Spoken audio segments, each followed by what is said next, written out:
नमस्कार, मी डॉक्टर दीपक भोसले, मधुमेह तज्ज्ञ, Devgiri diabetes care centre, Chhatrapati Sambhajinagar. जसं की आपण सर्वांना ज्ञात आहे, की डायबिटीजच्या कंट्रोलसाठी आपल्याला बऱ्याच वेळा इन्सुलिनचे इंजेक्शन घ्यावे लागतात.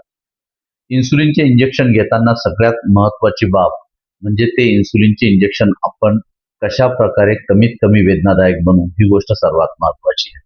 त्या घेण्याकरता आपल्याकडे बऱ्याच प्रकारचे डिव्हाइस अवेलेबल आहे, ज्याला आपण इन्सुलिन पेन म्हणतो. इन्सुलिन पेनवरती वापरल्या जाणाऱ्या ज्या निडल्स असतात, त्या साधारणतः 32 गेजच्या असतात आणि ह्या निडल जेव्हा आपण पेनवरती लावतो आणि ह्या पेननी जेव्हा आपण इन्सुलिन घेतो, तर ही निडल जर आपण बघाल तर एक साधारणतः 32 गेजची निडल आहे, जी की सिलिकॉन कोटेड असते आणि सिलिकॉन कोटेड असल्यामुळे ह्या निडलमुळे कमीत कमी वेदना आपल्याला होतात.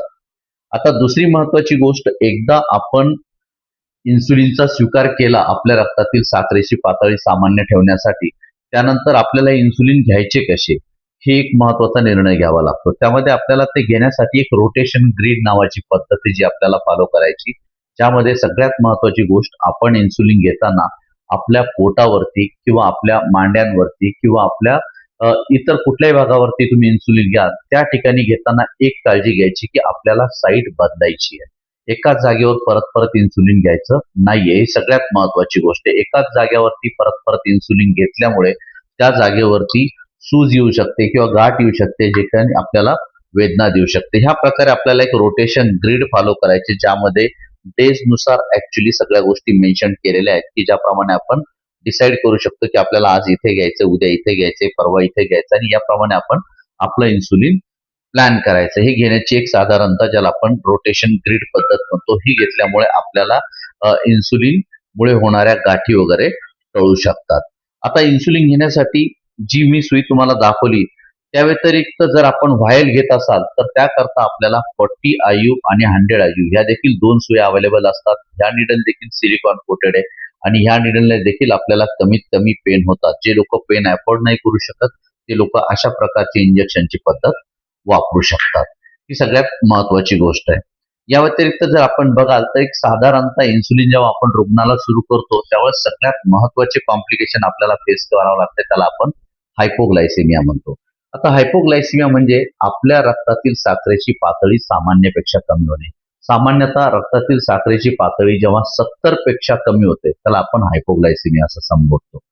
हायपोग्लायसेमिया झाल्यानंतर जर आपण बघाल, तर बऱ्याच रुग्णांना हायपोग्लायसेमिया होण्याचं प्रमुख कारण जर बघितलं, तर जेवणाला वेळ करणे, की बघून इन्सुलिन जास्त प्रमाणात प्रमाणात घेणे, एक साधारणतः मुख्य कारण असतं. आणि इन्सुलिन जर हायपोग्लायसेमिया रुग्णाला झाला, तर हायपोग्लायसेमियामुळे छातीत धडधड होणे, खूप घाम येणे, खूप भूक लागणे, अशक्त वाटणे, अशा प्रकारचे लक्षणं पेशंटला येऊ करतात. आता याकरता पेशंटने काय करायचं, त्यासाठी एक रूल ऑफ 15 म्हणून असतो. ज्याला रूल ऑफ 15 म्हणजे ह्या जशा की हायपोटॅब असतात. हायपोटॅब म्हणजे एक साधारणतः 15 ग्रॅम फास्ट ऍक्टिंग कार्बोहायड्रेट असतात.